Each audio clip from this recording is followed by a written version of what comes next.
Hello, my name's Jennifer McTaggart, and in this film I'll be giving you some advice on how to pass your exams. The thought of taking an exam can be quite daunting, but with a little strategy and courage you can go into them confidently. It's potentially one of the most memorable times of your life. Everybody can remember taking their exams, and everyone lives to tell the tale. During this time, you're going to have to develop your organisational skills whilst calling to mind the things that you have learned over the last couple of years. So we'll be looking at some positive revision methods, how to prepare yourself mentally for the exam period, and at some techniques that you can take into the exam room with you.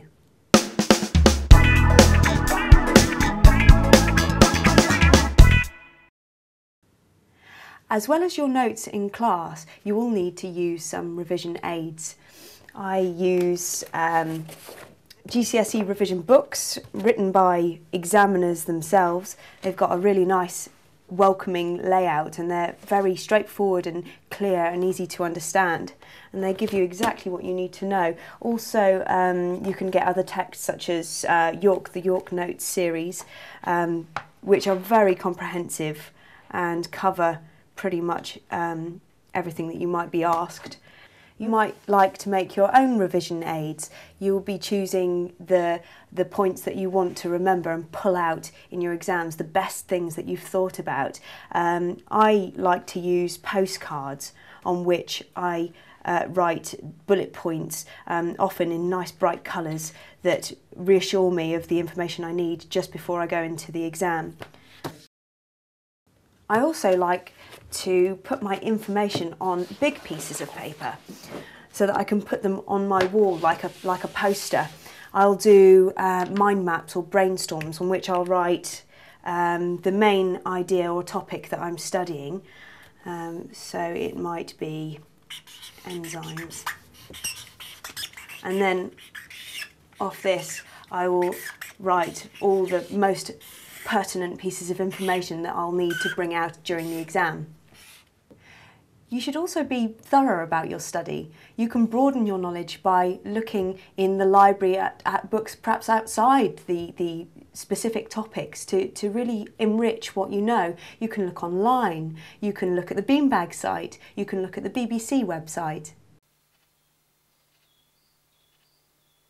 A very common lament of students is that they ran out of time during their exam. You can practice timing by getting past papers from your examination board website or from your teachers. Then you can set up mock conditions and practice writing fast and being aware of the time.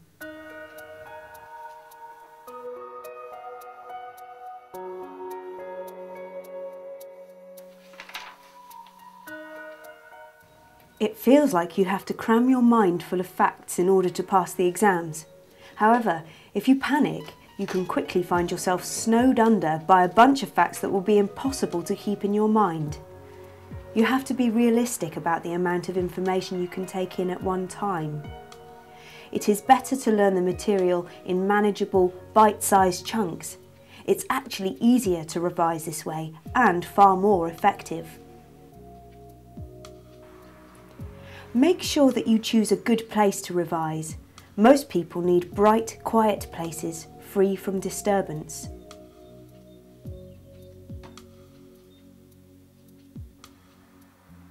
You will need to be comfortable, but not too comfortable. Develop confidence by testing yourself, by doing presentations for your friends or parents, or by doing practice papers.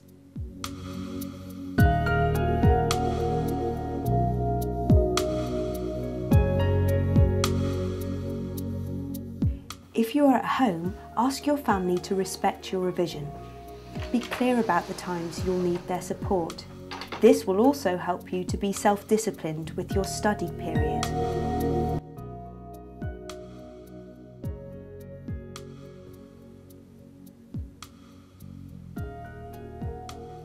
Don't underestimate how important it is to look after your health whilst you're doing your exams and preparing for them. You need to drink lots of water, eat lots of fresh fruit and vegetables, get enough sleep, and get some exercise too. You have a limited concentration span, so you have to work out when you best work. Break up your study periods into short, effective blocks so that you come to revision fresh. Your concentration is going to be at its best during the first 20 minutes of work. After that, your brain will slowly become less and less effective.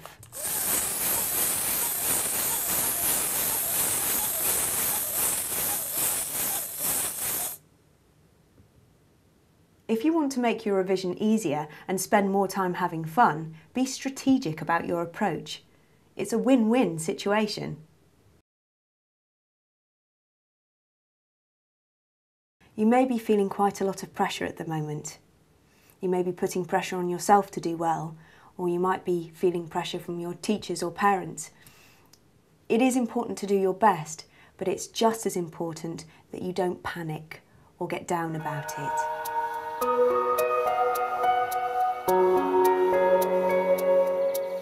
You are more than the sum of your results, and if you don't do well at your exams, it doesn't mean to say that you won't do well as a person. Plus, if it doesn't work this time round, you can always try again at a later date.